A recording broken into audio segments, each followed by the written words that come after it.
O poder das palavras. Tudo o que você precisa saber sobre as palavras que saem da sua boca.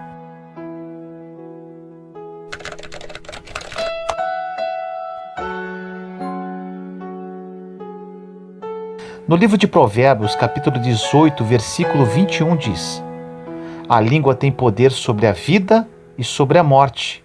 Os que gostam de usá-la comerão do seu fruto. As palavras são cheias de poder. Elas podem curar ou podem ferir. Podem ministrar morte ou podem ministrar vida. Podem incentivar ou podem desencorajar. Podem fortalecer ou podem derrubar. Pessoas se divorciam por causa das palavras. Famílias são destruídas por causa das palavras. Pessoas perdem empregos devido às palavras. A insegurança pode dominar a vida de uma pessoa devido às palavras que foram ditas para ela. Devido a esse grande poder das palavras, precisamos escolhê-las muito bem. Precisamos nos responsabilizar pelas palavras que proferimos. Porém, vale a pena salientar que ninguém poderá domar a sua língua sozinho. E para isso, precisamos da ajuda de Deus. Sem exceção alguma, todas as pessoas passarão por muitas tribulações e aflições em suas vidas. A grande tendência do ser humano é verbalizar os seus sentimentos. E, infelizmente, na maioria das vezes, o que sai de suas bocas é reclamação, murmuração e blasfêmia. No livro de Tiago, capítulo 1, versículo 2 diz: Meus irmãos, considerem motivo de grande alegria o fato de passarem por diversas provações. Alegria por passar por provações? Isso parece um pouco contraditório, mas é exatamente isso que acontece quando caminhamos em fé. As provações nos preparam para um próximo nível de nossa caminhada.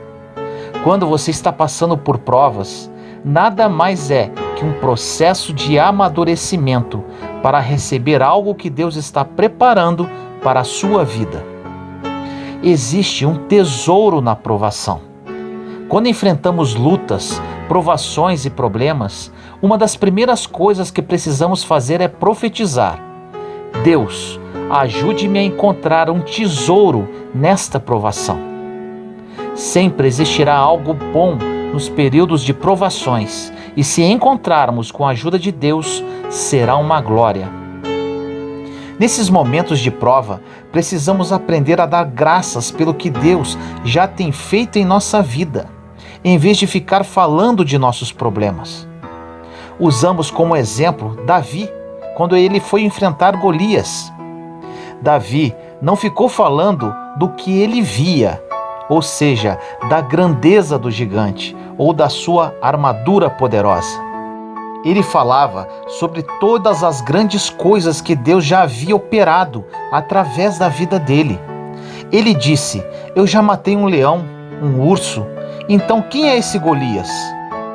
Lembrar das coisas que Deus já fez em nosso passado é uma grande forma de nos fortalecermos para encararmos nossos gigantes do presente.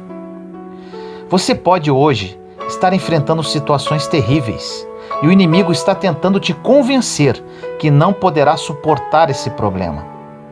Agora, se você refletir profundamente, concluirá que tiveram situações no seu passado que você venceu e continuou caminhando. E ainda, em sua palavra, Deus nos diz que não enfrentaremos problemas maiores do que podemos suportar, pois cada situação Ele proverá uma saída. Em 1 Coríntios, capítulo 10, versículo 13 diz: Não sobreveio a vocês tentação que não fosse comum aos homens. E Deus é fiel. Ele não permitirá que vocês sejam tentados além do que podem suportar. Mas, quando forem tentados, Ele lhes providenciará um escape para que o possam suportar. Nunca diga: não tem saída, isso é demais para mim. O que você proclama através da sua boca poderá lhe trazer mais fraqueza dia após dia. Aprenda a acreditar no que a palavra de Deus diz. E ao invés de proclamar derrota, proclame a palavra. Diga, conforme diz em Filipenses 4,13, tudo posso naquele que me fortalece. O Senhor nunca irá nos abandonar. Podemos passar por qualquer deserto com Jesus. Precisamos aprender a usar as palavras como aliadas e não como inimigas. Na grande maioria das vezes, falamos mais do que o inimigo está fazendo do que Deus está operando em nossa vida. Não precisamos falar de medo, mas precisamos falar de fé. As palavras são poderosas. Suas palavras podem liberar anjos para ajudá-lo, ou suas palavras poderão liberar o medo, trazendo ainda mais problemas para a sua vida. Precisamos liberar a nossa fé, e isso é feito pelas palavras que saem da nossa boca e da oração. Não podemos falar de fé e logo em seguida falar de medo. Uma palavra anula a outra. Podemos até falar do problema que estamos vivendo, porém não devemos falar dele sem que haja um propósito.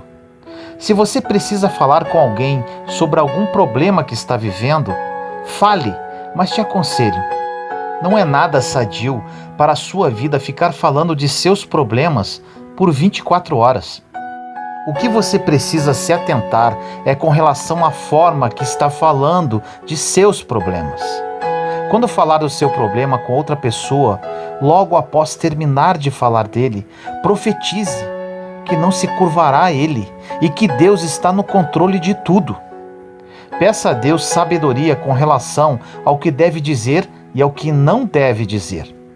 Peça a Deus sabedoria sempre, todos os dias. No livro de Tiago, capítulo 1, versículos de 5 a 8 diz: se alguém de vocês tem falta de sabedoria, peça a Deus, que a todos dá livremente, de boa vontade, e lhe será concedida. Peça-a, porém, com fé, sem duvidar, pois aquele que duvida é semelhante à onda do mar, levada e agitada pelo vento. Não pense tal homem que receberá alguma coisa do Senhor. É alguém que tem mente dividida e é instável em tudo o que faz. Sempre que passarmos por provações, precisamos olhar para o tesouro que se esconde por trás dela e sermos alegres, como diz a palavra. Agora, mesmo se fizermos algo errado e pedirmos perdão para Deus com um arrependimento autêntico, Ele nos perdoará e nos tirará dessa confusão. Porém, não significa que Deus não vai nos ensinar algo, mantendo-nos no problema por algum tempo para que aprendamos. O que não podemos fazer enquanto aguardamos o agir do Pai, como diz na passagem, é ter duplo ânimo. Fé e incredulidade não andam juntos. Oramos e profetizamos sobre a nossa vida na presença de nossos amigos cristãos. E logo em seguida, murmuramos e reclamamos com nossos amigos incrédulos. Isso é muito comum. Um grande exemplo da Bíblia que nos ensina como devemos agir no tempo de provação foi Jesus. Ele, no tempo de provação, falou muito pouco. No livro de Isaías, capítulo 53, versículos 6 e 7 diz: todos nós, tal qual ovelhas, nos desviamos, cada um de nós se voltou para o seu próprio caminho, e o Senhor fez cair sobre ele a iniquidade de todos nós. Ele foi oprimido e afligido, contudo não abriu a boca. Como um cordeiro foi levado para o matadouro, e como uma ovelha que diante de seus tosquiadores fica calada, ele não abriu a boca. No livro de João, capítulo 14, versículo 30 diz: já não falarei muito convosco, porque vem o príncipe deste mundo, mas ele não tem nada em mim. Jesus estava passando por muita pressão, muita responsabilidade e com as emoções à flor da pele, chegando até a suar sangue. Ele calou-se para não expor os seus sentimentos. Jesus estava numa batalha mental e emocional, mas ele decidiu manter a sua boca fechada. O príncipe deste mundo era Satanás. Jesus decidiu não abrir a boca para não dar munição, entre aspas, ao inimigo. Às vezes entregamos e perdemos todas as bênçãos que Deus tem para nós, porque não fechamos a nossa boca. Quando estivermos numa provação e as emoções estiverem à flor da pele, precisamos nos retirar, conversar com nós mesmos e manter a boca fechada. Precisamos olhar e pedir a Deus a graça de falar coisas positivas, mesmo em meio às tribulações. Quando estiver muito difícil e você tenha que falar algo, peça a Deus que coloque as palavras em sua boca, para que saiam apenas palavras edificadoras e não coisas inúteis e sem sentido. Existe um ditado popular que diz que temos 2 ouvidos e apenas uma boca, para ouvirmos mais e falarmos menos. Isso é uma grande verdade. Se ficarmos calados para ouvir, aprenderemos muito mais do que ficar simplesmente falando sem parar. A sabedoria com as palavras é primordial para a nossa existência. Da nossa boca deveriam sair apenas palavras para edificar e encorajar. A sabedoria ao falar é tão importante que precisamos nos atentar até no que falamos para o nosso irmão com relação ao nosso testemunho de vida, ao que Deus tem operado em nós. Dependendo da forma que falarmos, poderemos deixar o próximo ainda pior, pois poderá soar gabação, por mais bem intencionados que estivermos. Precisamos de sabedoria. No livro de Provérbios, capítulo 27, versículos 1 e 2 diz: Não se gabe do dia de amanhã, pois você não sabe o que este ou aquele dia poderá trazer. Que outros façam elogios a você, não a sua própria boca. Outras pessoas, não os seus próprios lábios. Quando fazemos algo de bom, não devemos deixar a mão direita saber o que a esquerda está fazendo. Tudo o que fazemos, absolutamente tudo, devemos fazer para o Senhor, e ainda devemos estar dispostos a fazer em segredo, a menos que seja conveniente alguém saber. Precisamos de sabedoria. Quantas coisas falamos para alguém para que ela nos olhe com admiração? Se aprendermos a manter as coisas entre nós e Deus, seremos muito abençoados, a não ser que Ele nos dê permissão para compartilhar. Precisamos criar intimidade com Deus, para que Ele confie a nós os seus segredos, para que Ele nos ensine quando é tempo de dizer as coisas e quando é tempo de não dizer. No livro de Tiago, capítulo 3, versículos de 5 a 10 diz: Semelhantemente, a língua é um pequeno órgão do corpo, mas se vangloria de grandes coisas. Vejam como um grande bosque é incendiado por uma simples fagulha. Assim também a língua é um fogo, é um mundo de iniquidade. Colocada entre os membros do nosso corpo, contamina a pessoa por inteiro, incendeia todo o curso de uma vida, sendo ela mesma incendiada pelo inferno. Toda espécie de animais, aves, répteis e criaturas do mar doma-se e é domada pela espécie humana. A língua, porém, ninguém consegue domar. É um mal incontrolável, cheio de veneno mortífero. Com a língua bendizemos ao Senhor e Pai, e com ela amaldiçoamos aos homens, feitos à semelhança de Deus. Da mesma boca procedem bênção e maldição. Meus irmãos, não pode ser assim. Os maiores problemas que saem de nossas bocas: murmuração, reclamação, palavras negativas. No livro de Efésios, capítulo 4, versículo 29 diz: Nenhuma palavra torpe saia da boca de vocês, mas apenas o que for útil para edificar os outros, conforme a necessidade, para que conceda graça aos que a ouvem. Se falarmos palavras positivas, de fé, elas edificam. Se falarmos de medo e negatividade, isso irá nos derrubar e causará um efeito negativo sobre os outros. Em Provérbios 18:21 diz: a língua tem poder sobre a vida e sobre a morte. Os que gostam de usá-la comerão do seu fruto. Em Êxodo 17:3 diz: mas o povo estava sedento e reclamou a Moisés: por que você nos tirou do Egito? Foi para matar de sede a nós, aos nossos filhos e aos nossos rebanhos? O povo israelita, na ocasião de sua saída do Egito em direção à terra prometida, é o maior exemplo do que não devemos fazer com a boca. Eles reclamavam de tudo e de todos. Nesta passagem, eles reclamavam para Moisés. Além de reclamarem, eles estavam culpando Moisés pela situação deles. É muito mais fácil culpar os outros do que assumir os próprios erros. Isto é muito comum no meio cristão. No livro de Êxodo acontece algo interessante. No capítulo 16, o povo de Israel estava morrendo de fome. E no capítulo 17, eles estavam morrendo de sede. Ou seja, nunca estavam satisfeitos com nada e sempre arrumavam uma razão para reclamar. Você conhece alguém assim? No livro de Números, capítulo 21, versículos 4 e 5 diz: partiram eles do Monte Hor, pelo caminho do Mar Vermelho, para contornarem a terra de Edom.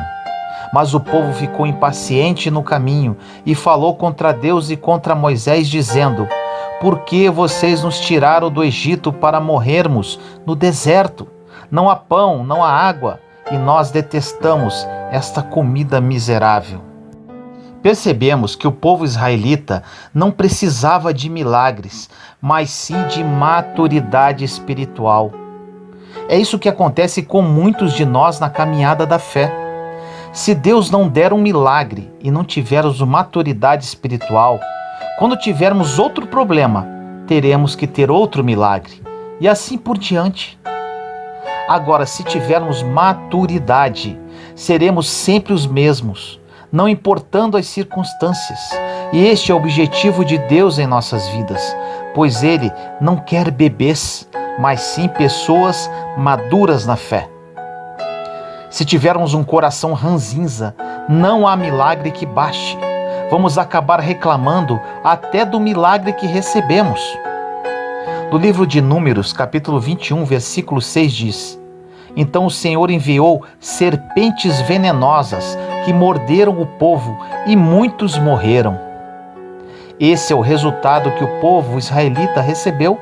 Ou seja, murmurar, reclamar, resmungar, não apreciar os milagres de Deus, encontrar falhas nos outros, igual porta aberta para as serpentes, igual mordeduras, igual morte. Em Números 21:7 diz: o povo foi a Moisés e disse: pecamos quando falamos contra o Senhor e contra você. Ore pedindo ao Senhor que tire as serpentes no meio de nós. E Moisés orou pelo povo. Precisaram aproximadamente 23 mil pessoas morrerem para o povo criar consciência do que estavam fazendo. Esta foi a consequência da sua reclamação. Deus não quer fiéis que murmurem e reclamem. Fiéis a Deus não fofocam, nem julgam, nem criticam. As palavras que saem de nossa boca têm o poder para impactar as nossas vidas, bem como das pessoas ao nosso redor. Em Provérbios 12:18 diz: o falador fere com golpes de espada, a língua dos sábios, porém, cura. Em Mateus 12:33 diz: considerem, uma árvore boa dá bom fruto, uma árvore ruim dá fruto ruim, pois uma árvore é conhecida por seu fruto. Nesta passagem de Mateus, podemos observar uma conexão coração versus boca. O que estiver em nosso coração em abundância vai sair pela nossa boca. Se tivermos meditando muito com relação a alguma coisa, vai sair pela nossa boca. No livro de Mateus, capítulo 12, versículos 34 a 37 diz: Raça de víboras, como podem vocês, que são maus, dizer coisas boas? Pois a boca fala do que está cheio o coração. O homem bom do seu bom tesouro tira coisas boas, e o homem mau do seu mau tesouro tira coisas más.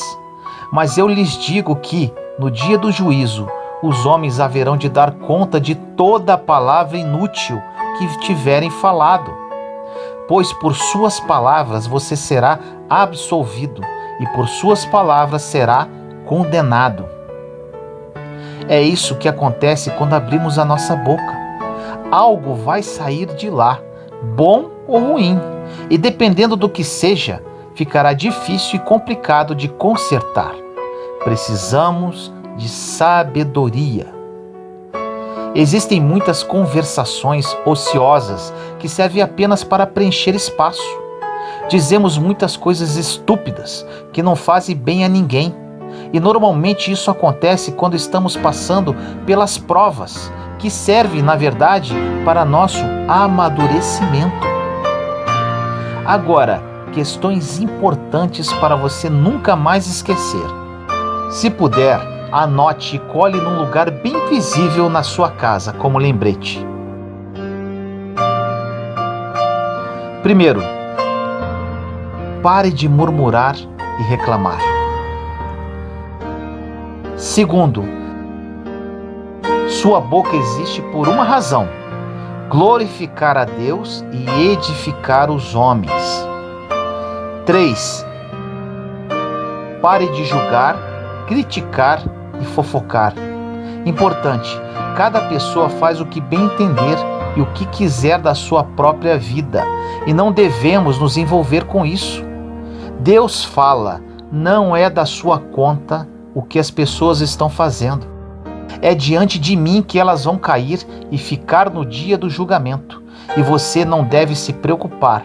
Isso não é da sua conta. 4. Ouça mais e fale menos. Você tem 2 ouvidos e apenas uma boca. 5. Peça sabedoria a Deus com relação às palavras que saem da sua boca. 6. Somente dê a sua opinião se alguém permitir, mas mesmo assim, que seja algo edificante e libertador. As pessoas querem liberdade para tomar as suas próprias decisões. As pessoas precisam de liberdade. 7. Evite conflitos, discussões, desuniões, desarmonias e discórdias. Normalmente tudo isso ocorre através de palavras mal colocadas. Espero que essa mensagem tenha falado ao seu coração. Vamos nos unir como um corpo de Cristo forte, edificando uns aos outros, amando uns aos outros e renovando a nossa mente à luz da palavra de Deus, para nos tornarmos cristãos de referência, caminhando sempre em amor e fé.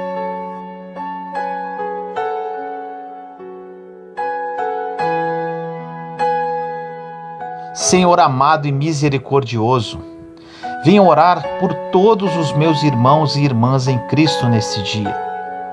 Tive muitos problemas em minha vida devido à minha língua. Sofri muito para me libertar deste mal, Senhor, para que as palavras que saíssem da minha boca fossem apenas palavras vindas diretamente de Ti. Existem muitos de seus filhos hoje, Pai, que sofrem desse mal. Dê sabedoria a todos eles, Senhor, e que hoje seja um recomeço na vida de cada um com relação às palavras pronunciadas. Que essa mensagem fale aos corações e que o corpo de Cristo seja coeso e forte, caminhando sempre em união, fé e amor. Assim eu oro em nome do nosso Senhor Jesus Cristo. Amém. Intimidade com Deus. as chaves para a verdadeira mudança de vida. No livro de Salmos 27:5 diz: Pois no dia da adversidade ele me guardará, protegido em sua habitação. No seu tabernáculo me esconderá e me colocará em segurança sobre um rochedo. Hoje falaremos sobre um dos pontos mais importantes para uma vida cristã vitoriosa: a intimidade com Deus. O relacionamento mais próximo que todos nós temos, podendo você acreditar ou não, é com Deus. E te afirmo, quanto mais profundo esse relacionamento, maior a intimidade. E quanto mais intimidade, mais o inimigo de nossas almas tem medo de nós. Existem algumas chaves para criar essa intimidade com Deus, que falaremos no transcorrer desta mensagem, que transformarão a sua vida para sempre. Se você usá-las, desfrutará do melhor de Deus para a sua vida. O desejo de Deus é criar um relacionamento próximo, amoroso, poderoso, forte e íntimo com cada um de nós. Deus quer ser verdadeiramente nosso melhor amigo, nosso confidente e nosso apoio. O cristianismo não se resume apenas em uma ida semanal à igreja durante 1 a 2 horas somente. Existem muitas pessoas que vão apenas à igreja para buscar uma bênção e não para criar uma comunhão com outras pessoas, para serem instruídas na palavra e para adorar a Deus. O primeiro mandamento diz em Marcos, capítulo 12, versículo 30: Ame o Senhor, o seu Deus, de todo o seu coração, de toda a sua alma, de todo o seu entendimento e de todas as suas forças. Agora, como vamos amar alguém se não o conhecemos? Se você quiser verdadeiramente ter uma mudança radical em sua vida, viver uma vida em abundância em todas as áreas, viver a vida que Jesus morreu para que tivéssemos, viver sonhos que jamais ousou sonhar, primeiramente, você precisa criar intimidade com Deus. E quando criar essa intimidade, você irá se apaixonar verdadeiramente pelo Senhor e cumprirá na íntegra o primeiro mandamento. Você realmente amará a Deus com todo o seu coração, de toda a sua alma, de todo o seu entendimento e de todas as suas forças. A primeira chave para criar uma intimidade com Deus é a verdade. Vamos dar um exemplo de um casal em início de namoro. Esse casal começou um relacionamento e, neste início, eles irão conversar muito um com o outro. Nessas conversas, eles falarão sobre o seu passado, sobre os seus gostos, sobre os seus objetivos, sobre os seus sonhos, sobre as suas manias, etc. Com Deus, precisamos fazer o mesmo. Porém, existe uma grande diferença. Deus já nos conhece profundamente, até mais que nós mesmos. É aí que está algo maravilhoso. Deus deseja um relacionamento conosco, porém Ele não nos obriga a buscar esse relacionamento. Temos a liberdade de escolher. Ele estará sempre de braços abertos e desejoso disso, porém cabe a cada um de nós essa aproximação dele. Precisamos abrir nosso coração para Ele, expondo a verdade sobre nós mesmos, apresentar nossas fraquezas, abrir todas as áreas de nossa vida, sem esconder absolutamente nada, até porque se escondermos, Ele saberá. O Senhor deseja que falemos com Ele. Para que Deus entre em todas as áreas de sua vida, você precisa permitir isso, para que Ele efetivamente esteja em primeiro lugar na sua vida. A segunda chave para criar uma intimidade efetiva com Deus é o tempo. Como você criará intimidade com alguém se não dedicar tempo para isso? Como criamos intimidade com as pessoas? Através do tempo. E aqui vem algo muito importante. Se Deus está em primeiro lugar em nossa vida, devemos dedicar a maior parte do nosso tempo a Ele. E como fazer isso? Através da oração, da leitura e meditação da Sua palavra. Aí você pode me perguntar, então para eu criar intimidade com Deus, vou ter que ler a palavra e orar o dia inteiro? Eu vou te dizer como eu faço. Costumo dizer que pela oração falamos com Deus e através da palavra Ele fala conosco. Durante a manhã, na primeira hora quando acordo, nas primícias do dia, faço o meu devocional. Aí você pode dizer, mas para mim não dá, tenho que trabalhar, estudar. Te dou um conselho, acorde mais cedo. Eu leio um capítulo por dia do livro que estou meditando. Depois de ler, faço minha oração, consagrando o meu dia ao Senhor. Durante o dia, fico meditando em meu coração a passagem lida e estudada durante a manhã. Quando vou na rua ou estou dentro do carro, quando vou à academia, para o trabalho, seja aonde for, sempre estou meditando em meu coração o que li na palavra. Agora, se você não lê a palavra, em que você vai meditar? Mantenho contato com o Senhor durante todo o meu dia. À noite faço minha oração e medito novamente na palavra.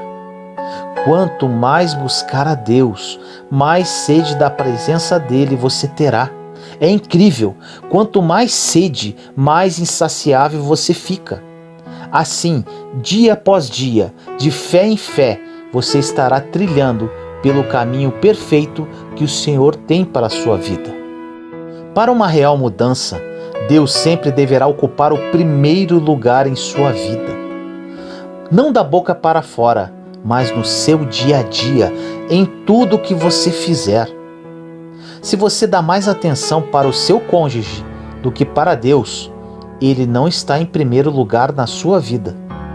Se você dá mais atenção aos seus filhos, ao seu trabalho ou aos seus amigos do que para Deus, ele não está em primeiro lugar na sua vida. E te afirmo, se você não colocá-lo em primeiro lugar em sua vida, verdadeiramente, você nunca realizará nada direito. Será frustração atrás de frustração. Eu sou prova viva disso. Na verdade, existe um vazio dentro de todas as pessoas que nada nem ninguém poderá preencher, somente Deus. Tudo o que vem dele é bom e para o bem. Agora você pode perguntar, como posso saber se Deus verdadeiramente ocupa o primeiro lugar em minha vida? Analise-se agora. Se você é uma pessoa infeliz em algum aspecto, Deus ainda não ocupa o primeiro lugar em sua vida. Porque quem se torna nova criatura em Cristo Jesus possui uma alegria que é inexplicável ao entendimento humano. Um servo verdadeiro de Cristo, apesar dos seus problemas e tribulações, independente de qualquer circunstância, está em paz e alegre, pois sabe que tudo está no controle do Pai. Precisamos ter seriedade e responsabilidade em nosso relacionamento com Deus. Quando perseveramos nessa caminhada, começamos a caminhar de acordo com a vontade dele e sendo conduzidos pelo Espírito Santo. Existe um poder e autoridade à nossa disposição que somente poderá se manifestar através do tempo de relacionamento e intimidade com Deus. O maior exemplo de intimidade com o Pai foi Jesus Cristo. Se você ler e meditar na palavra, poderá observar que Jesus não tinha problema nenhum com o inimigo. Onde ele chegava, o inimigo saía. Você pode dizer, mas ele era Deus Filho. Jesus foi humano em tudo, menos no pecado. Na verdade, ele tinha poder e autoridade sobre o inimigo. Nós temos o mesmo poder e autoridade no nome de Jesus. Temos a mente de Cristo. porém precisamos assumir essa autoridade. Jesus passava muito tempo com o Pai em comunhão, em oração e relacionando-se com Ele. Para conhecer Deus e amá-lo em espírito e verdade, precisamos conhecê-lo, e para isso não existe uma receita mágica. Isso somente será efetivo com muita oração, leitura, meditação e estudo das Escrituras. A palavra de Deus precisa estar enraizada em seu coração. Basta que você dê o primeiro passo em sua direção, que Deus te dará capacidade, força, graça e sabedoria para caminhar de fé em fé, um dia de cada vez. Cabe a você o esforço e a perseverança de prosseguir e nunca desistir. Renuncie o mundo, abandone o pecado, faça a sua parte e deixe Deus fazer a dele. Garanto a você que jamais irá se arrepender e viverá uma vida que você jamais ousaria sonhar um dia.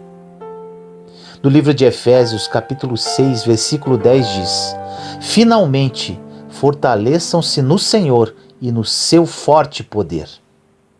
Em João, capítulo 10, versículo 27 diz: As minhas ovelhas ouvem a minha voz. Eu as conheço e elas me seguem. Como poderemos ouvir a voz do nosso pastor? Lendo, meditando na sua palavra e orando continuamente. Fazendo isso, ouviremos a sua voz e nos aproximaremos cada dia mais da sua presença. Abra seu coração ao Senhor e deixe-o trabalhar em todas as áreas da sua vida. Ele quer participar de tudo, de todas as suas decisões e colocar você no rumo do seu plano perfeito. Quando Deus conduzir os seus passos verdadeiramente, você emitirá luz através do seu semblante, paz na sua presença e renovará outras pessoas com seu sorriso, sem precisar falar nenhuma palavra. Para isso, você precisa ser uma pessoa íntima de Deus. Íntimo significa envolvido, consciente de cada detalhe. Intimidade significa amar sem reservas, estar junto em todos os momentos, estar perto, compartilhar as coisas juntos, amizade, união. É você que determina o nível de intimidade com Deus. Quanto mais perto, maior a intimidade. Quanto mais você se aproxima de Deus, mais gratificante a sua vida será. Para isso, você precisará investir o seu melhor tempo na presença dele e buscá-lo de todo o seu coração, de toda a sua alma e de todo o seu entendimento. Se você colocar Deus em primeiro lugar no seu tempo, tudo dará certo na sua vida e o Senhor lutará suas batalhas. O que mais acontece no meio cristão é a busca de Deus pelo que Ele pode oferecer. É uma busca incessante das bênçãos do Senhor e não do Senhor das bênçãos. Buscamos muito a Deus para pedir o que precisamos e não pelo que Ele é. Precisamos buscar a face de Deus e não as suas mãos. Se buscarmos a face dele, suas mãos, consequentemente, sempre estarão abertas. No livro de Salmos 27:4 diz: Uma coisa pedi ao Senhor, é o que procuro, que eu possa viver na casa do Senhor todos os dias da minha vida, para contemplar a bondade do Senhor e buscar sua orientação no seu tempo. Olha essa passagem. Uma coisa, apenas uma, mais nada. Viver na casa do Senhor, permanecer na sua presença, estar com Ele a todo tempo. Se buscarmos uma relação superficial com o Senhor, os resultados serão superficiais. Se buscarmos uma relação profunda com o Senhor, os resultados serão profundos. Simples assim. Para uma relação profunda com Deus, precisamos ir além do que pensamos e sentimos. O salmista diz que a única coisa que ele precisa é habitar na casa do Senhor e contemplar sua bondade. Isso quer dizer que Deus é vital para a sua vida e que não poderia viver sem Ele. Deus precisa se transformar na sua vital necessidade. É como se você estivesse ligado a uma fonte de energia. Se desligar, você morre.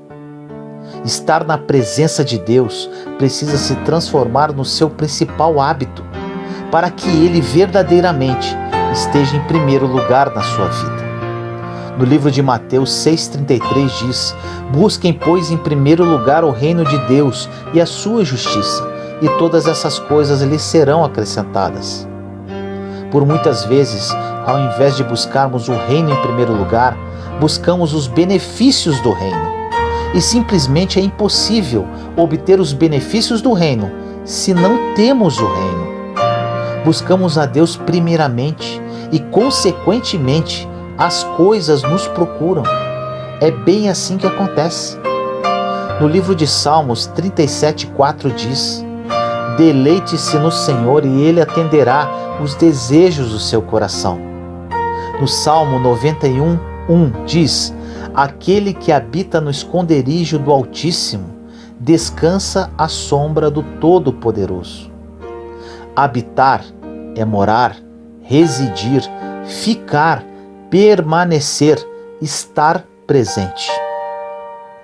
No Salmo 31,20 diz: no abrigo da tua presença os escondes das intrigas dos homens, na tua habitação os proteges das línguas acusadoras. Essas são algumas dentre diversas passagens que nos mostram o quanto é maravilhoso viver em comunhão e intimidade com Deus. Quando encontramos abrigo nele, nada neste mundo poderá nos atingir, nada de mal terá um real efeito sobre a nossa vida. Meu deserto e real encontro com Deus começou no final do mês de julho de 2017. Muitas pessoas me perguntam como que em tão pouco tempo, ou seja, em pouco mais de 2 anos, Deus transformou minha vida de uma forma sobrenatural e intensa. Confesso que ainda tenho muito a caminhar, mas respondo para essas pessoas que minha vida mudou devido à intimidade que criei com o Senhor. Como eu desenvolvi esta intimidade, você ouviu no transcorrer desta mensagem. Agora, muito importante, Deus quer relacionar-se intimamente com todos os seus filhos. Porém, quem escolhe o grau de intimidade somos nós, através da nossa busca, da nossa entrega, das nossas renúncias. Deus não tem filhos preferidos, Ele ama a todos por igual. Podemos exemplificar os 12 apóstolos. Dos 12, 3 eram mais íntimos de Jesus: Pedro, João e Tiago. E dos 3, João era o mais íntimo de Jesus. Por quê? Porque João se aproximou mais de Jesus, relacionou-se mais com ele. Outro exemplo encontramos em Lucas capítulo 10, versículos de 38 a 42, que diz: caminhando Jesus e os seus discípulos chegaram a um povoado, onde certa mulher chamada Marta o recebeu em sua casa. Maria, sua irmã, ficou sentada aos pés do Senhor, ouvindo-lhe a palavra. Marta, porém, estava ocupada com muito serviço. E, aproximando-se dele, perguntou: Senhor, não te importas que minha irmã tenha me deixado sozinha com o serviço? Dize-lhe que me ajude. Respondeu o Senhor: Marta, Marta, você está preocupada e inquieta com muitas coisas. Todavia, apenas uma é necessária. Maria escolheu a boa parte, e esta não lhe será tirada. Marta estava preocupada com muitas coisas e Maria escolheu a única coisa que importava. Há tempo para o trabalho e há tempo para adorar. Porém, precisamos estipular prioridades e equilíbrio e nunca se esquecer que o tempo para Deus é primordial para a nossa sobrevivência. Quanto mais perto você chegar de Deus, mais intimidade criará e mais gratificante será a sua vida. Senhor amado e misericordioso, nos colocamos em Sua santa presença neste momento. Peço a Ti, Pai, que através desta mensagem, meus irmãos e irmãs em Cristo criem a consciência que para uma real mudança de vida precisam criar intimidade contigo. Na minha vida foi assim. Quanto mais me aproximei de Ti, mais graça recebi, mais minha vida foi transformada. Que eles usem as chaves para um real relacionamento contigo, a verdade e o tempo. Que hoje seja um divisor de águas na vida de cada um deles e a Sua vontade prevaleça. Toque corações, Senhor, transforme vidas, que a vida de cada um deles nunca mais seja a mesma e que Seu nome seja glorificado. Assim nós oramos, em nome do nosso Senhor Jesus Cristo. Amém. Como descobrir o meu propósito? Hoje, essa pergunta será respondida.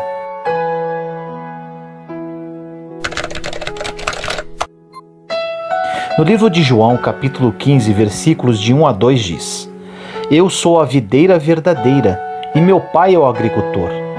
Todo o ramo que estando em mim não dá fruto, ele corta, e tudo que dá fruto, ele poda, para que dê mais fruto ainda. Deus tem um plano para cada um de nós. Deus criou cada um de nós com um objetivo. Você tem uma missão que desde a época que você nasceu, você carrega contigo, mesmo que você ainda não saiba. E as confusões da vida, emocionais, mentais, sentimentais e espirituais, acontecem quando você não está devidamente alinhado com este propósito, com esta missão que Deus tem para você. Existem propósitos específicos e existem propósitos universais. Por exemplo, amar uns aos outros não é um propósito específico, mas sim universal, coletivo, pois todos nós temos a missão de amar uns aos outros. Agora, uns foram chamados para ensinar, e isso é um propósito específico, no qual Deus deu um dom, uma habilidade, um talento para aquela pessoa ensinar. Outros recebem outros dons, como cantar, falar em público, desenvolver alguma profissão específica. E aqui entramos em algo que vai falar ao seu coração. Uma grande porcentagem das pessoas e grande parte dos cristãos até hoje não descobriram o seu propósito. Vivem uma vida indo de lá para cá, tentando descobrir o propósito da sua vida. Mas eu tenho uma boa notícia. Existe um princípio imutável da palavra de Deus que vai te ajudar a passar para um próximo nível em sua vida, que vai ajudar a você a se tornar uma pessoa com resultados. Quero ajudar você a descobrir o seu propósito de vida e caminhar nos planos perfeitos de Deus. Algo importante que você precisa saber: você é julgado e medido pelas pessoas devido a seus resultados. Mas aí você pode falar: mas o importante é ter um bom coração. Sim, com certeza, para Deus sim. Mas você não prega para Deus, você não evangeliza Deus, você não profetiza para Deus. Você faz isso para as pessoas, e as pessoas somente enxergam o que está diante dos seus olhos. Por isso, você precisa ser uma pessoa de resultados na vida, não para impressionar a Deus, até porque Deus não se impressiona com nada do que você possa ter ou fazer, mas para impressionar as pessoas através da palavra que sai da sua boca, através do seu testemunho de vida, através dos frutos e resultados que são evidentes devido à ação de Deus em você. Pare de falar, mas o que importa é o que Deus acha de mim. É claro que importa, para Deus e para as pessoas. Enquanto estamos na terra, precisamos ter resultados que comprovem a ação de Deus em nossa vida para as pessoas. É assim que elas, através da sua vida, se aproximarão de Deus. Muitos cristãos são muito extremistas e dizem: Deus só vê o coração, então não quero saber da minha aparência, da minha vida financeira, não importa a minha vida aqui na terra, pois em breve Jesus voltará. Realmente é tudo verdade. Jesus voltará e Deus somente enxerga o coração. Mas a palavra de Deus não diz que você precisa abandonar o restante. Você precisa sim ter resultados. Então vamos lá. Na Bíblia existe um princípio poderoso e imutável que se encontra em João capítulo 15. No versículo 8 começa assim: nisto é glorificado meu Pai. Antes de dar continuidade a esta passagem, gostaria de dizer algo. Muitas pessoas acham que glorificar a Deus é dizer glória a Deus. Agora vamos analisar o início desta mensagem. Ela diz: nisto é glorificado meu Pai. Ou seja, só existe uma forma de glorificar ao Pai. E com certeza não é proclamando glória a Deus ou toda a honra e toda a glória seja dada ao Senhor. Porque como Deus vê o coração, às vezes a sua boca fala, mas o seu coração está longe, como diz o profeta Isaías. As palavras desta passagem são do próprio Jesus. Ele próprio nos ensina esse princípio imutável. Continuemos no versículo. Nisto é glorificado meu Pai, que deis muito fruto. Ou seja, segundo a Bíblia, você somente glorifica a Deus dando muito fruto. São palavras de Jesus. E continua o versículo: e assim sereis meus discípulos. Nunca diga para as pessoas que você é um discípulo de Jesus se você não tem fruto. Nunca diga que você glorifica o nome do Pai se você não tem fruto. A passagem resumidamente diz: existe Deus Pai e Deus Filho. Você glorifica o Pai quando você dá fruto e assim é chamado de discípulo de Jesus. Muitas pessoas glorificam a Deus dizendo: toda honra e toda glória ao Senhor. Agora eu vou te falar algo muito forte. As suas palavras não dizem nada se você não tem frutos para respaldá-las. E como posso dar fruto? Que fruto é esse? Você pode perguntar. Vamos agora ao versículo 1 e 2 citados no início da mensagem. Diz assim: eu sou a videira verdadeira e meu Pai é o agricultor. Todo ramo que estando em mim não dá fruto, ele corta, e todo que dá fruto, ele poda, para que dê mais fruto ainda. Nós somos os ramos conectados à videira. Quando não damos fruto, o Pai corta. Mas quando damos frutos, somos podados da mesma forma, para dar mais frutos. Por isso, nunca podemos reclamar das podas de Deus, porque qualquer poda que venha de Deus é para te fazer crescer. Logo, os problemas da vida, as situações difíceis, não vieram para destruir, mas sim para limpar, podar, porque o crescimento vai continuar. No versículo 3 diz: vocês já estão limpos pela palavra que lhes tenho falado. Te pergunto, qual é a tesoura que poda? Como diz o versículo, a palavra. Quanto mais você se expõe à palavra, mais limpo você fica.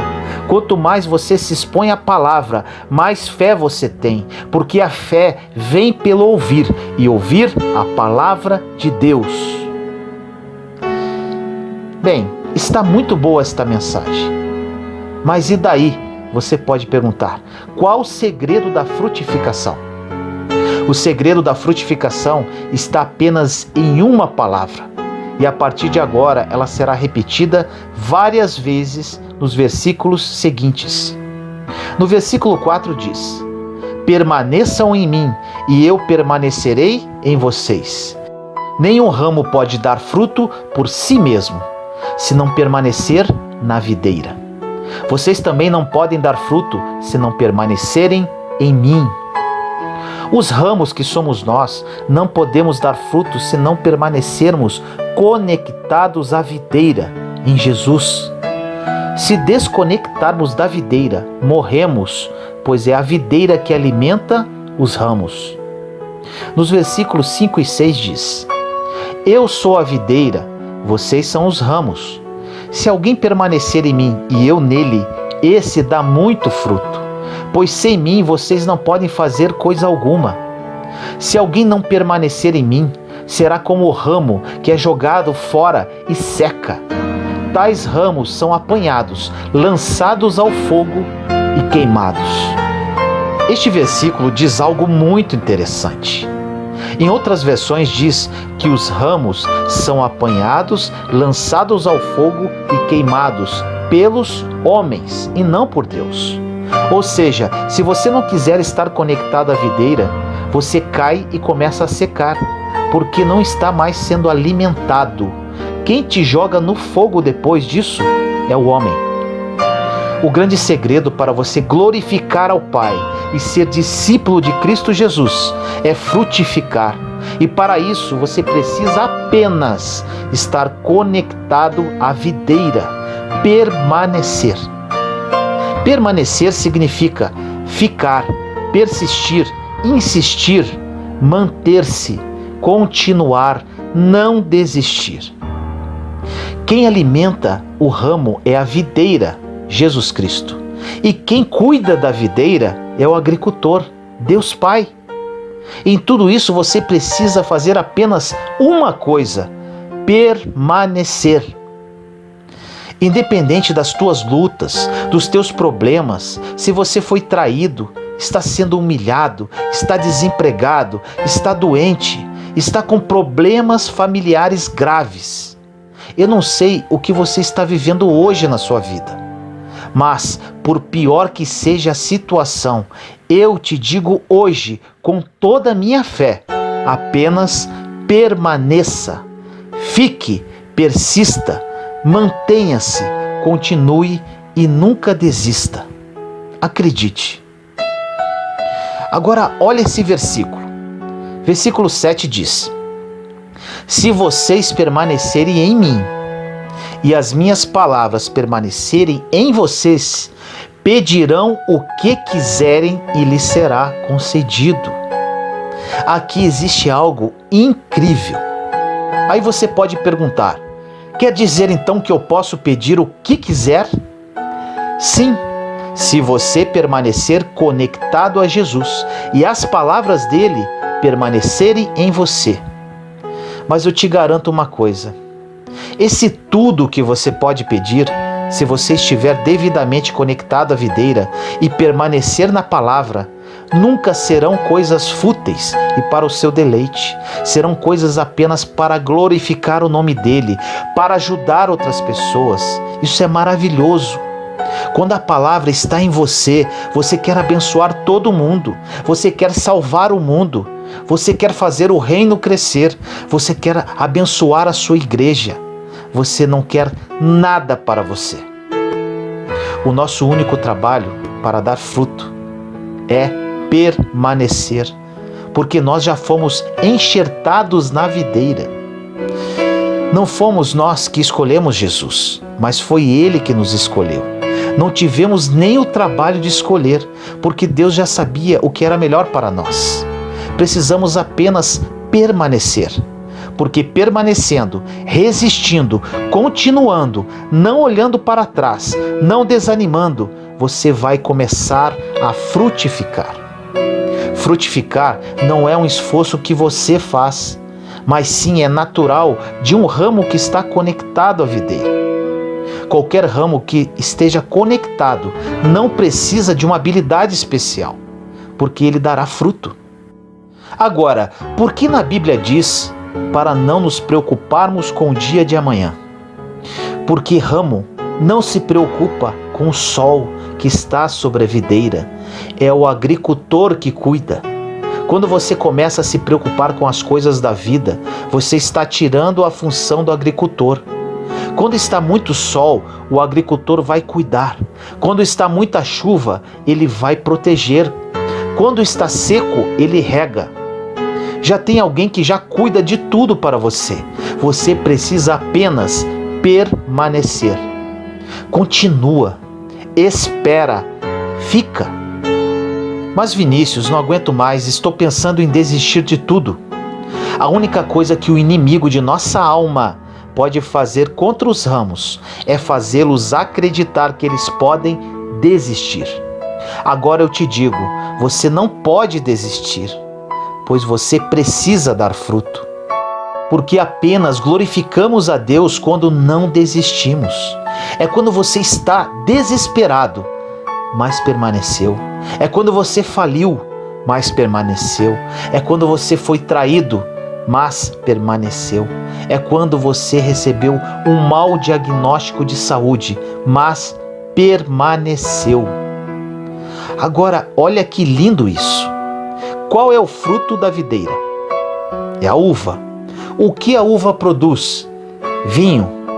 Qual o significado do vinho na Bíblia? Todos sabem. Alegria. Agora eu te pergunto, dentro de tudo o que você ouviu até agora, como você sabe se está glorificando a Deus e se você é um discípulo de Jesus Cristo? Pelos frutos. E qual o fruto? A alegria. Se você passou pela vida de alguém e deixou essa pessoa triste, você não pode ser um discípulo de Cristo Jesus. Se você passou pela vida do seu vizinho e ficou brigando por causa de uma vaga de estacionamento, por exemplo, você não está glorificando ao Pai. O fruto de servir a Deus é a alegria. O fruto da videira é a alegria. Se por onde você passar não deixar as pessoas mais felizes, mais leves, mais alegres, você não está dando fruto. Não está glorificando ao Pai. E não é um discípulo de Jesus Cristo. E o que o inimigo faz?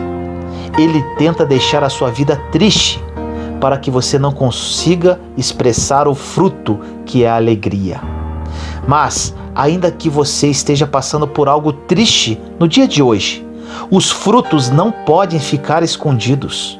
Mesmo triste, você continuará falando palavras de ânimo para as pessoas, por onde você passar, independente de como possa se encontrar a sua vida. Você levará alegria, porque você é um discípulo de Jesus. Não sei o que fizeram com a sua vida, como você está hoje, mas independente disso, você pode se controlar em relação a isso e agir da forma contrária, levando alegria para a vida das outras pessoas. Você pode controlar se dará um bom ou um péssimo fruto.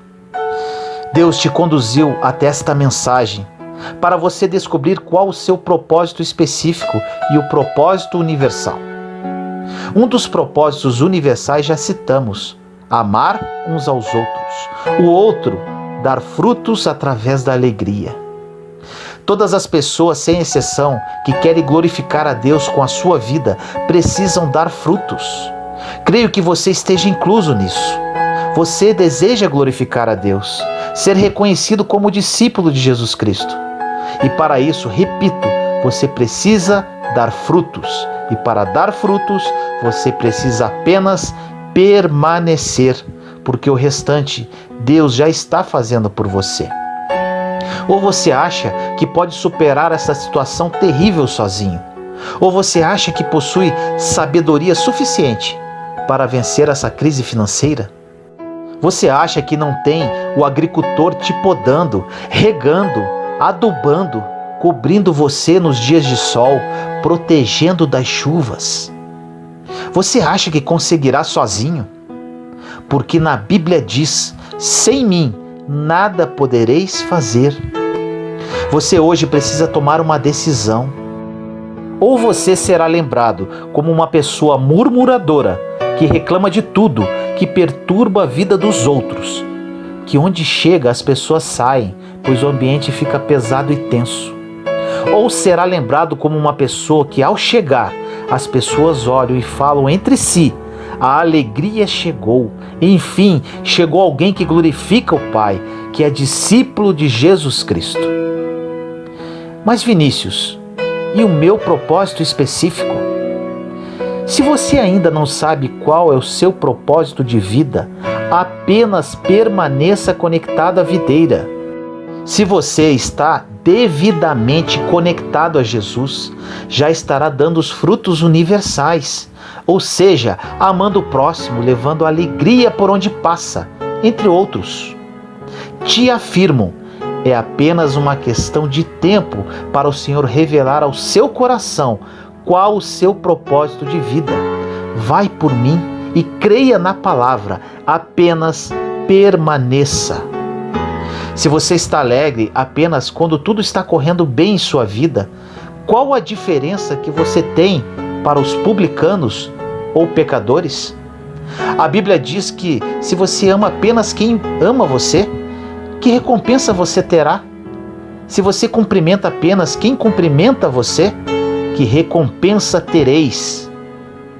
Deus chama hoje uma geração frutífera, que produz, que dá fruto. Uma geração que tem resultado em todas as áreas da vida. Porque quem permanecer conectado na videira, é impossível não frutificar. As pessoas vão olhar para você por causa dos seus resultados, dos frutos. As pessoas vão convidar você para alguma coisa por causa dos frutos. As pessoas serão seus amigos ou seus inimigos por causa dos frutos. Porque o mesmo fruto que atrai amigos provoca inimigos. Quando você começa a abençoar muitos, causará inveja em muitas pessoas. Deus chamou você para dar frutos, porque é assim que glorificamos ao Pai. Deus não quer que você seja próspero em todas as áreas da sua vida por causa de você. Deus quer que você seja bem-sucedido em todas as áreas para glorificar o nome dEle, para que você seja discípulo de Jesus Cristo. O homem vê o que está diante dos seus olhos, os resultados. Nunca despreze o valor dos resultados, o valor dos frutos. Deus te chamou para ser um homem e uma mulher frutíferos. Você terá frutos financeiros, frutos familiares, frutos espirituais, ministeriais. Você terá frutos por onde passar, porque você nunca vai desistir, vai permanecer e os frutos vão começar a chegar. Os frutos virão e todas as pessoas perceberão que você é um discípulo de Jesus Cristo. Todas as pessoas saberão que você glorifica o nome de Deus, e não porque você diz glória a Deus, mas por causa dos seus frutos, dos seus resultados.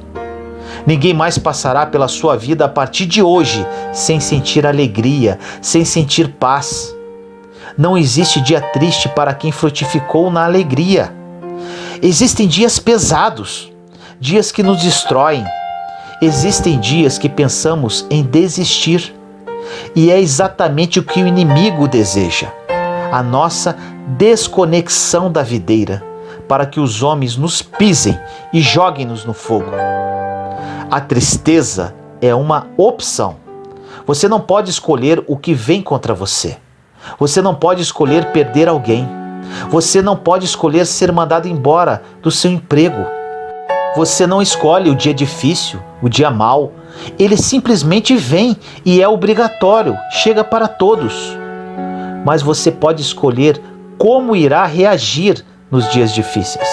Você pode escolher se vai se entregar ou vai permanecer. Ninguém que permaneceu ficou sem dar fruto. Existirá um dia em que você estará carregando os seus frutos. Será o dia da recompensa. É quando você vê que tudo valeu a pena. Valeu a pena esperar no Senhor. Valeu a pena aguentar. Valeu a pena sobreviver. Valeu a pena permanecer. Valeu a pena insistir. Valeu a pena continuar caminhando, apesar das humilhações e afrontas.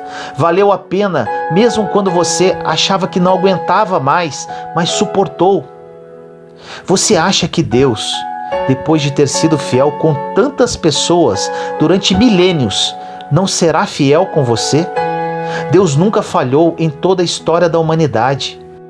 Todas as vezes que você observou um homem ou uma mulher de Deus falharem, não foi porque Deus permitiu a falha, mas porque eles resolveram se desconectar da videira. Chegará um tempo que as pessoas irão reconhecer que Cristo em nós é a esperança da glória, por causa dos nossos frutos, por causa dos nossos resultados. Agora, grave isso. O resultado não tem a ver com você, pois toda a bênção que Deus dá envolve muitas pessoas, é coletiva. Assim aconteceu com Abraão. Deus abençoa um para alcançar a todos. O que Deus tem para a sua vida não é apenas para você, é apenas o início de uma bênção que envolverão muitas pessoas ao seu redor e também pessoas distantes. Os frutos que você vai carregar é para todo mundo. É por isso que virá em grande quantidade. O primeiro milagre de Jesus em Caná da Galileia foi transformar água em vinho. O casamento durava dias e o vinho havia acabado. E juntamente com isso acabava a alegria. Jesus pediu para trazer talhas e mandou enchê-las de água. Aquela água se transformou em vinho. O maître disse: vocês deixaram o melhor vinho para o final? Agora eu te digo, Jesus não transformou aquele melhor vinho para dizer que tudo o que ele fazia era bom. Jesus fez isso porque cada um dá aquilo que tem. Em Jesus não tem nada mais ou menos. Em Jesus não tem nada para baixo. Quando você pede algo para Ele, Ele só sabe dar o melhor, porque é o que Ele carrega. Não existe fruto na sua vida que vai apodrecer se você permanecer conectado na videira, porque dele só sai o melhor fruto, só sai o melhor vinho. Os melhores resultados estarão nas mãos do povo de Deus, os melhores empregos, as melhores redes sociais, os melhores destaques. Agora eu te digo, você pode estar sofrendo com muitos ataques, sofrendo muitas tentações, passando por muitos problemas, passando por dificuldades sem tamanho. Enquanto você não desistir e permanecer conectado à videira, prepara os teus celeiros, porque os frutos vão chegar e em grande quantidade.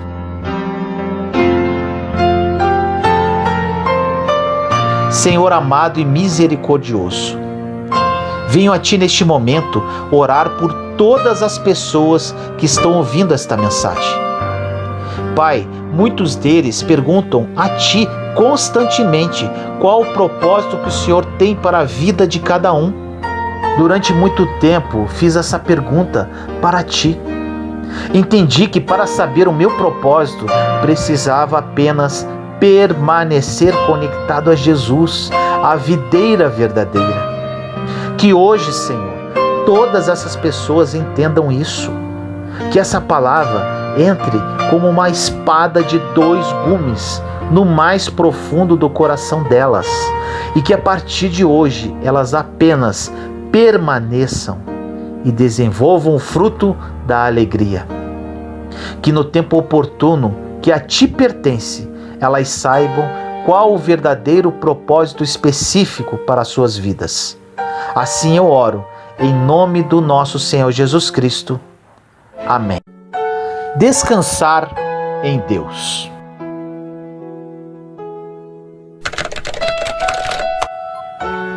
No livro de Mateus, capítulo 11, versículos de 28 a 30 diz: venham a mim, todos os que estão cansados e sobrecarregados, e eu lhes darei descanso.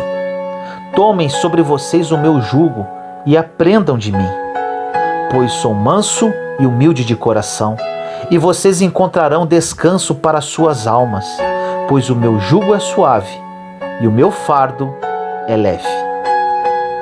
Acalmar-se e alegrar-se. Essa escritura é muito confortadora. O Senhor dá refrigério à nossa alma. Nesta passagem, o próprio Jesus nos convida para nos dar refrigério, mas não refrigério para o nosso corpo, e sim para nossas almas. Podemos descansar fisicamente, porém nossa mente e nossa alma poderá continuar se movendo. O corpo descansa, mas internamente continuamos acelerados. Jesus diz para você e para mim hoje: se você estiver perturbado, venha a mim. Se você está cheio de problemas a resolver, venha a mim. Se você não sabe o que fazer, venha a mim. Se você está passando por qualquer fardo em sua vida, venha a mim. Se buscarmos ao Senhor, encontraremos refrigério e alívio. Podemos dizer que, na verdade, a nossa alma precisa de umas férias. Podemos tirar férias do nosso corpo e ainda assim não estaremos de férias de nossas almas. Temos duas vidas, uma interna e outra externa. E com toda certeza, a nossa vida interior é extremamente mais importante para Deus do que a nossa vida exterior. Infelizmente, a grande maioria das pessoas preocupam-se muito mais com as exterioridades. Nossa mente e nossas emoções precisam de férias. Precisamos mudar a forma de encarar a vida. Podemos nos tornar cansados interiormente devido ao turbilhão de pensamentos, diversas decisões a tomar e muitas conversas internas. Precisamos aprender a fazer uma coisa de cada vez. Normalmente, no período noturno, estamos mais cansados mentalmente devido à correria do dia. E apesar da oportunidade de descansar os nossos corpos, a nossa mente não para. Preocupação e medo nos desgastam por dentro. Excessiva preocupação sobre o que as outras pessoas pensam sobre nós irá nos desgastar. A insegurança também nos desgastará. Por vezes poderemos até ficar doentes, pois não desligamos internamente. Se você se enquadrou no que eu te falei até agora, você precisa tomar uma decisão. A decisão de mudar. Você precisa buscar a paz interior e não irá consegui-la se não fizer isso de propósito. Temos um inimigo de nossa alma que rouba a nossa paz constantemente. Essa é uma das finalidades dele, perturbar o tempo todo. Quando Jesus estava em Betânia, na casa de Marta e Maria, ele falou para Marta que ela estava muito perturbada, enquanto Maria sentou-se à sua frente e quis descansar na sua presença. Todos nós temos um pouco de Marta e Maria dentro de nós. As coisas pelas quais nos preocupamos não resolvem nossos problemas. As pessoas não vão mudar através do nosso esforço. O mundo não mudará com as nossas preocupações. Nós é que precisamos mudar a nossa postura e atitudes. Se não mudarmos através de uma decisão, permaneceremos imaturos na fé e cada vez mais cansados da alma. Agora, como se comporta uma pessoa espiritualmente madura? Uma pessoa madura na fé mantém uma postura calma, até mesmo nos momentos mais difíceis. São pessoas que não agem emocionalmente, nem por sentimentos.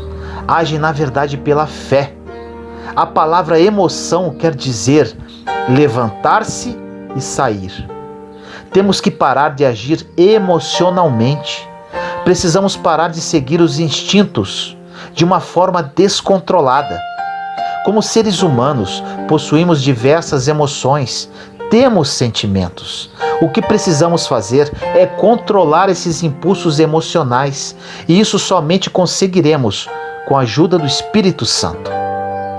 Nem tudo em nossa vida acontece como realmente gostaríamos, e nessas ocasiões ficaremos chateados.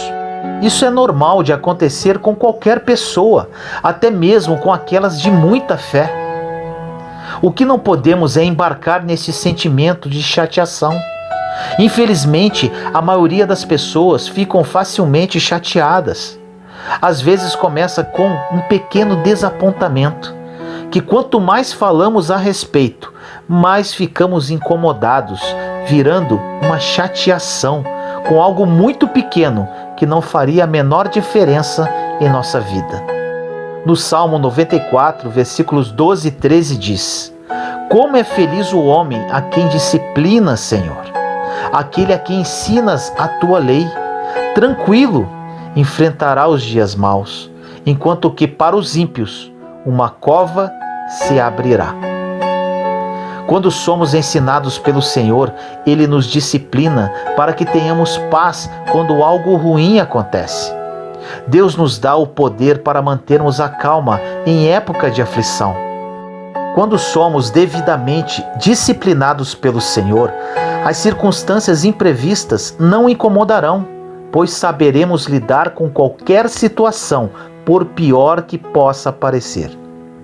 Não podemos permitir que as coisas do mundo incomodem a nossa vida.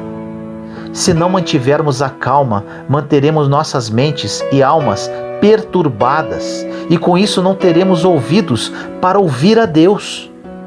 Se não mantermos a calma, não poderemos ouvir de Deus.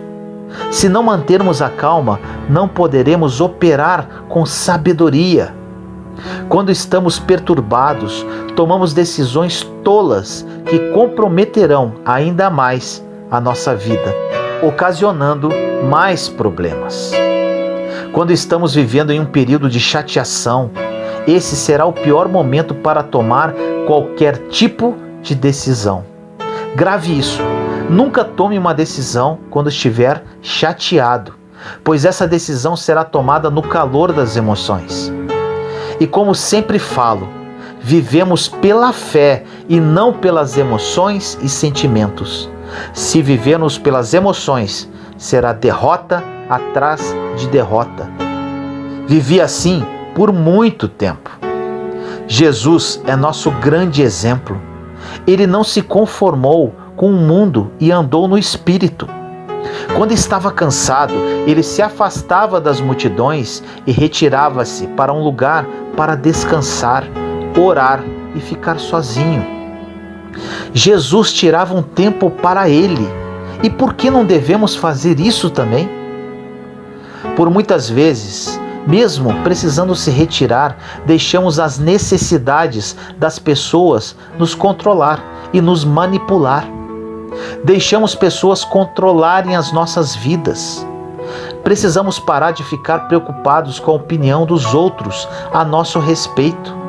Não podemos nos matar para manter relacionamentos com certas pessoas que não estão se importando conosco na mesma proporção com a qual nos importamos com elas.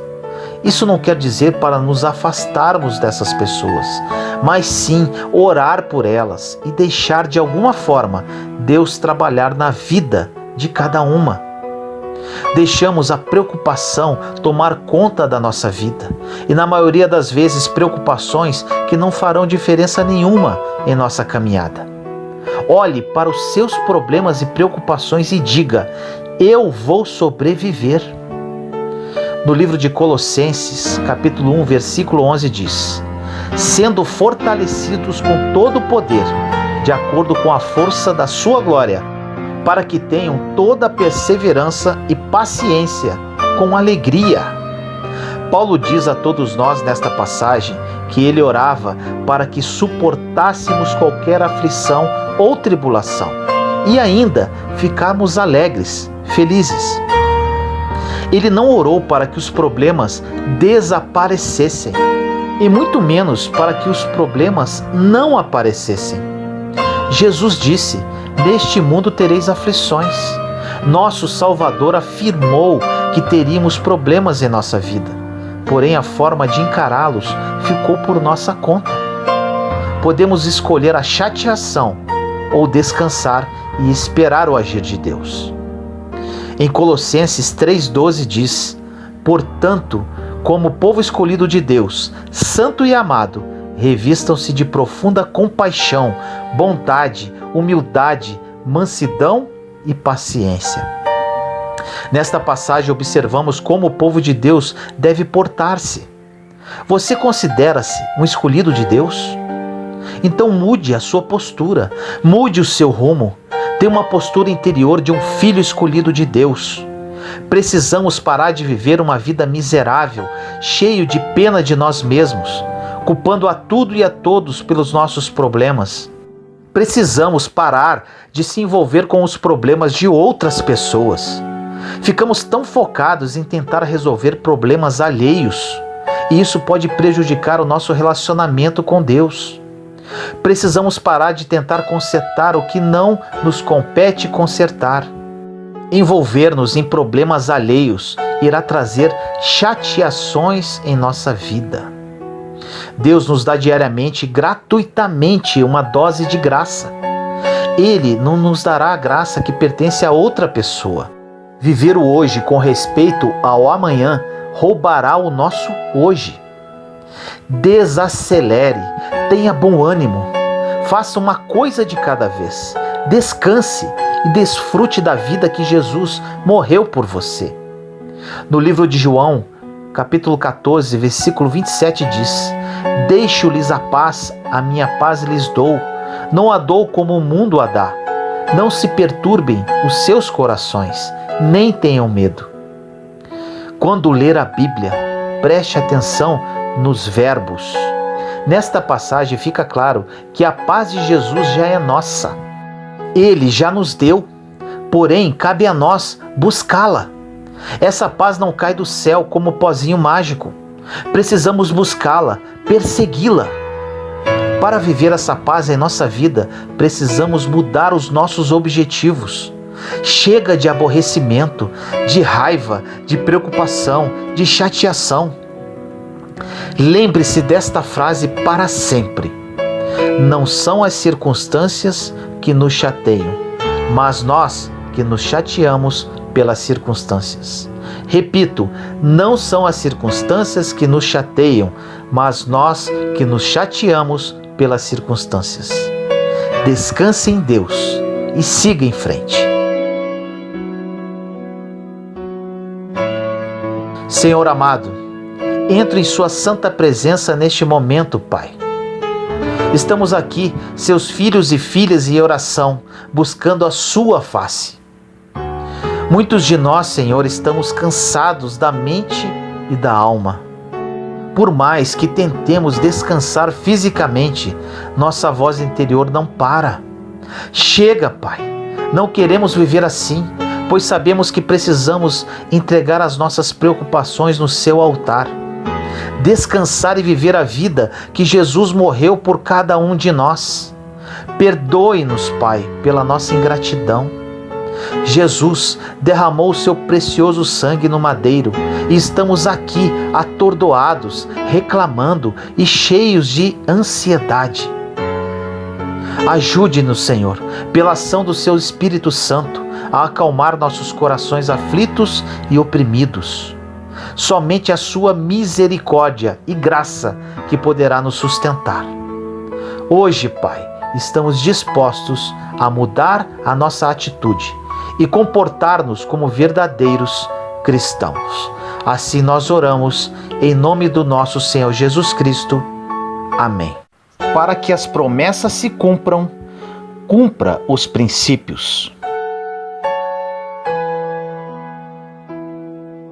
No livro de Romanos 12:2 diz: Não se amoldem ao padrão deste mundo, mas transformem-se pela renovação da sua mente, para que sejam capazes de experimentar e comprovar a boa, agradável e perfeita vontade de Deus. Deus literalmente pode tudo. Ele pode mudar toda a sua realidade hoje. A verdade é que quando Deus quer fazer alguma coisa, Ele faz como e quando quiser. Muitos de nós não recebemos de Deus por não entendermos e não praticarmos alguns princípios. Princípios esses milenários, colocados na palavra de Deus, que estão à disposição gratuitamente para todos aqueles que querem ler, entender e crer. Esses princípios, quando cumpridos, fazem acontecer o que era impossível, fazem uma família ser restaurada, transformam uma vida financeira falida em uma vida financeira próspera. Está chegando um tempo em que Deus vai desenvolver todos os níveis de inteligência do povo. Atingiremos níveis de sabedoria que nunca na história foi registrada. Por quê? Por que isso em nossa geração? Porque nós vivemos em uma geração que está preparando o tempo do fim. E se a igreja não tomar o governo, e jamais tomará se não tiver sabedoria para fazê-lo, muitos serão perdidos. A Bíblia diz que é do interesse de Deus que todos se salvem, que todos se arrependam. Então, literalmente, o Senhor está colocando a igreja em uma escola, para aprendermos e pararmos de fazer as coisas do nosso jeito. A educação é algo tão importante para Deus, é tão fundamental e essencial, que Jesus tinha uma escola.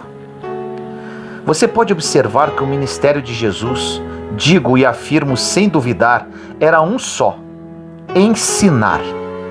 Por quê? Leia a agenda de Jesus, de Marcos, Mateus, Lucas e João. Você vai observar que quando ele se movia de um local para o outro, era para ensinar. Operar milagres nunca foi a prioridade de Jesus, pois ele precisava fazer em 3 anos o que Romanos 12:2, do início da mensagem, nos sugere: transformar a mentalidade, realizar uma metanoia, uma transformação de mente nas pessoas. E para realizar essa mudança de mentalidade, não existe outro caminho que não seja a educação. Milagre muitas pessoas fizeram antes de Jesus. Observe a Bíblia e comprove quantas pessoas ressuscitaram mortos. O caminho não era do milagre, era da educação. Não existe transformação sem esse diálogo, sem esse ensinamento. Observe que quem estava no caminho pedindo milagre era justamente quem não estava sentado na escola de Jesus. Agora eu te digo, não é ruim pedir milagre, mas a verdade é que quando estamos no caminho certo, nós somos o milagre, nós que provocamos milagres, nós que levamos o milagre. Os milagres aconteciam pelas mãos dos apóstolos, porque eles primeiramente sentaram para aprender e depois que aprenderam, realizaram, fizeram milagres. Sem aprendizado, sem ensinamento, sem instrução, jamais alcançaremos as promessas, porque antes de qualquer promessa bíblica tem uma instrução. Infelizmente, muitos de nós somos místicos, fazemos do nosso jeito, bagunçamos a nossa vida todinha, mesmo sabendo que Deus deixou tudo escrito de como fazer. Depois de bagunçarmos tudo, pedimos a Deus para consertar, nos abençoar. Mas te afirmo, apenas quando você cumpre princípios, Deus cumpre promessas. Porque toda promessa bíblica está entrelaçada em um princípio. Hoje vamos falar sobre um dentre vários princípios bíblicos existentes na Palavra de Deus, que se encontra no livro de Provérbios, capítulo 13, versículo 3, que diz: o que guarda a sua boca conserva a sua alma. Você pode estar falando agora, Vinícius, outra mensagem sobre o poder das palavras, sobre a língua? Meu irmão e minha irmã, daria para escrever diversos livros sobre o assunto. E no meu caso, foi um divisor de águas quando aprendi esse princípio. Apenas continue a ouvir. Agora voltemos ao versículo. O que guarda a sua boca, conserva a sua alma. E o que é alma? Se você não ler questionando, Se não ler estudando e entendendo, não aprenderá as preciosidades do Evangelho. Na alma estão seus sentimentos, suas emoções, seu intelecto, seu caráter, suas vontades. Tudo isso está concentrado na alma do ser humano. Ou seja, aquele que guarda a sua boca conserva e blinda os seus sentimentos, as suas emoções e o seu intelecto. Agora, continuando o versículo. Mas o que abre muito seus lábios se destrói. Ou seja, não é o inimigo que destrói essa pessoa, ela mesma se destrói. Profundo isso, não é? Um dado estatístico. Você sabia que 92% das coisas que tiram a sua paz, das coisas que te deixam sem dormir, que te oprimem e que podem te levar até a depressão, a tristeza profunda e a falta de alegria, são pelo que você falou, não pelo que falaram de você? O mundo espiritual, por exemplo, não se move pelo que você quer ou pelo que você acha. O mundo espiritual se move por palavras. A sua palavra tem muito poder, diz a Bíblia. O poder da vida e da morte está na boca, está na língua. Você mata e faz viver pessoas com palavras. Olha como isso é grave. O que mais matou nos últimos anos não foram as guerras, o Holocausto e nem os genocídios. O que mais matou foram as palavras. Filhos não falam com seus pais e os pais não falam com seus filhos por causa de palavras. Ovelhas saíram das igrejas e os pastores abandonaram suas ovelhas por causa de palavras. Casais se separaram e assim dividiram toda uma geração que estava por vir por causa de palavras. Nada mata mais do mundo do que as palavras. Para você mudar completamente a sua vida, você precisa alinhar o que fala com aquilo que Deus está desenhando para o seu futuro.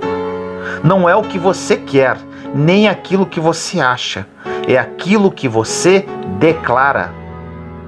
A Bíblia diz que quando o arcanjo Miguel contendia com o diabo e disputava a respeito do corpo de Moisés, ele não ousou pronunciar juízo de maldição contra ele, mas disse: que o Senhor te repreenda.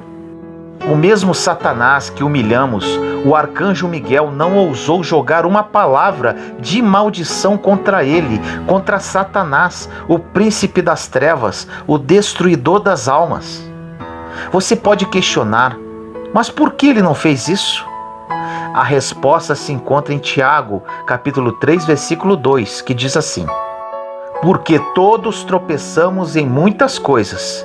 Se alguém não tropeça em palavras, o tal é perfeito. Olha essa palavra. Se você não tropeçar em palavras, para Deus você é perfeito. O resto é com Ele, o resto é com a graça dEle. Mas para isso você precisa fazer uma coisa: calar-se. Só quem sabe o peso de uma palavra valoriza mais o silêncio. Continua na Bíblia, em Tiago 3, do versículo 3 a 12, passagem que já citei em outras mensagens, mas é sempre bom relembrar. Diz assim: ora, nós pomos freio nas bocas dos cavalos para que nos obedeçam, e conseguimos dirigir todo o seu corpo. Vede também as naus, que sendo tão grandes e levadas de impetuosos ventos, se viram com um bem pequeno leme, para onde quer a vontade daquele que as governa. Assim também a língua é um pequeno membro, e gloria-se de grandes coisas. Vede quão grande bosque um pequeno fogo incendeia. A língua também é um fogo, como um mundo de iniquidade. A língua está posta entre os nossos membros e contamina todo o corpo, e inflama o curso da natureza, e é inflamada pelo inferno. Porque toda a natureza, tanto de bestas feras como de aves, tanto de répteis como de animais do mar, se amansa, e foi domada pela natureza humana. Mas nenhum homem pode domar a língua. É um mal que não se pode refrear, está cheia de peçonha mortal. Com ela bendizemos a Deus e Pai, e com ela amaldiçoamos os homens, feitos à semelhança de Deus. De uma mesma boca procede bênção e maldição. Meus irmãos, não convém que isto se faça assim. Porventura deita alguma fonte de um mesmo manancial água doce e água amargosa? Meus irmãos, pode também a figueira produzir azeitonas ou a videira figos? Assim tampouco pode uma fonte dar água salgada e doce. Muitas, mas muitas pessoas entre nós já oraram e nunca foram atendidas. Pediram a Deus e nunca receberam. Muitas pessoas que estão entre nós já fizeram campanha, já fizeram tudo o que um cristão poderia fazer para receber alguma coisa e nunca foram atendidos. Agora eu te digo, existe um poder e um código atrás de cada palavra que sai da sua boca. Quando o arcanjo Miguel não ousou pronunciar palavras de juízo contra Satanás, é porque ele conhecia os princípios celestiais. Ele sabia que quem usa a boca para a água amargosa não poderá usá-la para a água doce. Quem usa a boca para amaldiçoar, quando quiser abençoar, não surtirá efeito. Quem usa a boca para falar mal, criticar e fofocar, quando for profetizar, simplesmente a promessa não se cumpre. Porque da mesma fonte jamais sairá água doce e salgada. Jamais sairá bênção e maldição ao mesmo tempo.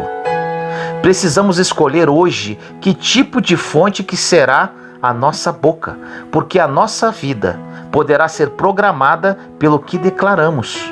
Mas se a nossa palavra não tem mais poder no mundo espiritual, pelo que falamos anteriormente, vamos ficar tentando expulsar demônio e não vamos conseguir expulsá-lo.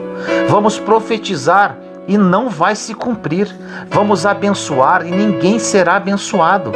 Chegou o tempo em que nós necessitamos frear a nossa língua.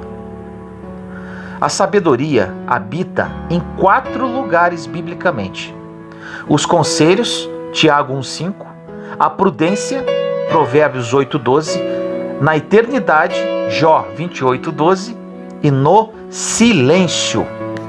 Essas são as formas de alcançar a sabedoria.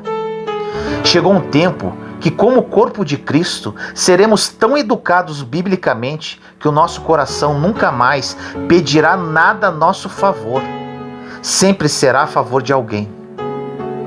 Não teremos mais o que pedir para nós mesmos, porque quando você cumpre os princípios, as promessas se manifestam naturalmente, de uma forma tão intensa, tão poderosa, que vai invadir a sua casa, a sua descendência, os seus filhos e ainda os seus netos vão comer da bênção que sai das tuas mãos.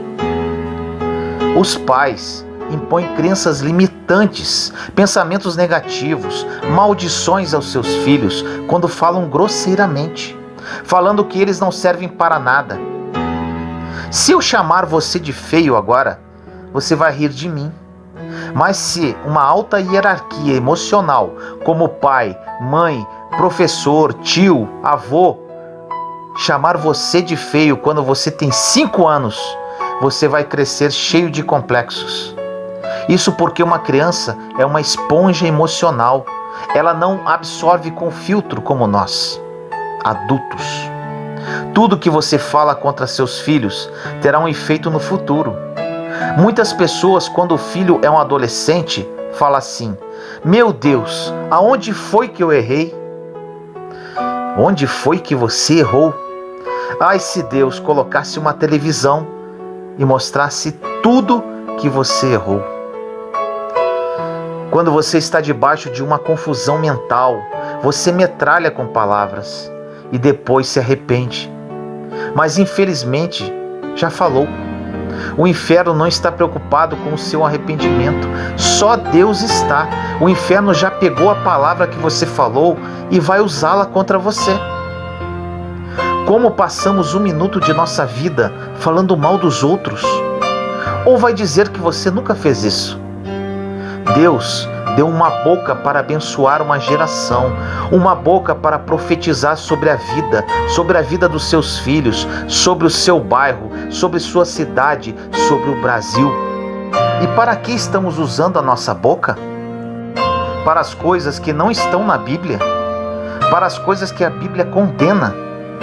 Chegou o tempo de vivermos o Evangelho. O rei Saul foi um péssimo rei, mas Davi não abriu a boca para amaldiçoá-lo.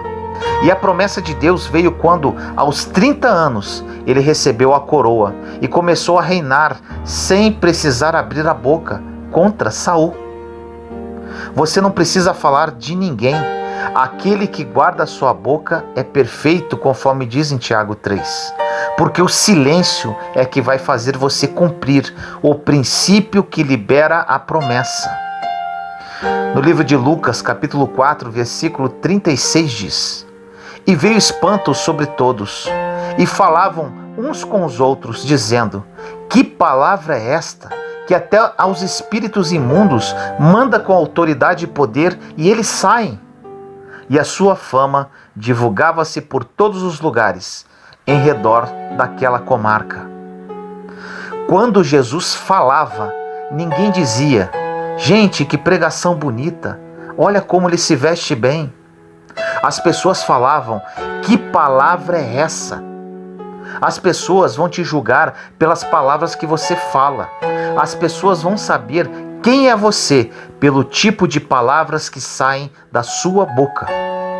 Nunca mais abra sua boca para amaldiçoar. Você não tem que cumprir essa missão, pois Satanás já está cuidando disso. Existem pessoas tentando roubar o emprego de Satanás. As pessoas se perguntam: por que minhas finanças não evoluem? Por que meu casamento não anda? Estou na igreja há muito tempo e não acontece nada. Te respondo: porque talvez as suas palavras tenham perdido poder. Em Israel só tem 2 mares, ou na verdade são lagos: o Mar da Galileia e o Mar Morto.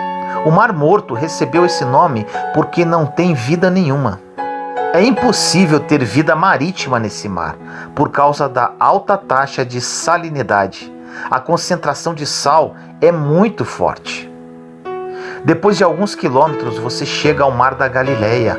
Lá você vê barcos, quiosques, pessoas arrastando redes com peixes. E você questiona: meu Deus, qual a diferença de um para o outro? A diferença é que um tem água doce e o outro tem água salgada. Se você continuar sendo uma fonte de água salgada, amarga, não terá vida em você. Muitas pessoas terão que pedir perdão pelo que falou, cumprir os princípios biblicamente, para Deus cumprir as promessas. A partir de agora, meça suas palavras, controle sua boca, porque quem faz isso é perfeito. Essa mensagem, juntamente com as outras que falei sobre a boca e o poder das palavras, servem para mudar a sua vida para sempre. Quando comecei a aplicar os princípios bíblicos, as promessas começaram a acontecer em minha vida. E isso é o que eu desejo para você. Mas a mudança depende inteiramente da sua decisão de querer mudar. Não perca mais o seu tempo falando de outras pessoas, criticando-as. Deixe que cada um pague o preço pelo que fala. As pessoas falam: não, eu tenho que mostrar para todo mundo o que fulano está fazendo. Cuidado com isso, porque na Bíblia diz que da mesma forma que medirdes, sereis medidos. Mostre o que ele está fazendo e Deus mostrará também o que você faz. Fique tranquilo, isso é um fato. Com Deus não tem erro. Ele te mergulhou no mar da graça e quer que o outro tenha essa oportunidade também. Não roube isso. Não roube a oportunidade de restauração, de graça, de perdão. Deus também já te tirou da lama. Tenha paciência com quem ainda é fraco. Como o apóstolo Paulo disse: vós que sois fortes, suportei aqueles que são fracos. Suporta a pessoa que está ao seu lado, aquela que é depressiva, a pessoa difícil, a pessoa implicante. As pessoas não podem mais passar pela sua vida e continuarem sendo as mesmas. Elas eram assim até te conhecerem, até conhecerem o Cristo que mora em você. Ore comigo assim. Senhor amado e misericordioso, nos colocamos em Sua santa presença no dia de hoje. Eu, meus irmãos e irmãs em Cristo. Pai, mais uma vez oramos a Ti, falando sobre o poder das palavras e sobre a língua. Esse é um princípio imutável da Sua palavra. Trouxe mais uma mensagem sobre esse assunto, pois sofri muito com relação a isso. As palavras que saíram da minha boca me trouxeram muitos problemas e chateações. Depois que aprendi esse princípio e apliquei em minha vida, tudo mudou e comecei a receber promessas muito melhores do que imaginava. Que meus irmãos e irmãs entendam isso e apliquem esse princípio para receberem as suas promessas. Que a partir de hoje haja uma verdadeira mudança na vida de todos eles e que vivam o seu plano, que é mais do que bom, mais do que perfeito, mais do que agradável. Te amamos, Senhor. Assim nós oramos em nome do nosso Senhor Jesus Cristo. Amém.